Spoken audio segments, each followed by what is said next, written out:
你好，欢迎收看角落星球，我是今日主播虾虾。近日冰箱旁边出现了诡异的碰撞声，经过研究，发现是大便猪在冲撞冰箱，而且以懒懒的脚去污染冰箱，行为过于可怕。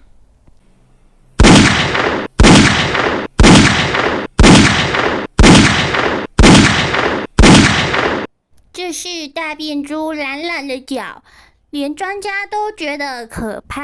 哎呦，你这个不能动吧？哎呦，你这个要搞掉吧？你有没有看过《阿凡达》？就是那个色咯！你不搞，等一下你浑身都是蓝色的吧？我是今日记者小小黑，现在来为你采访一下受害的民众。你好，你亲眼见到冰箱发生了什么事吗？对呀，那个超可怕的，还痒痒就好吓人哟！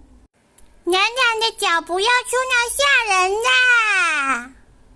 大便猪的恐怖行为层出不穷，因此在这里呼吁大家出门注意安全。这里是虾虾、小小黑、小小粉综合报道。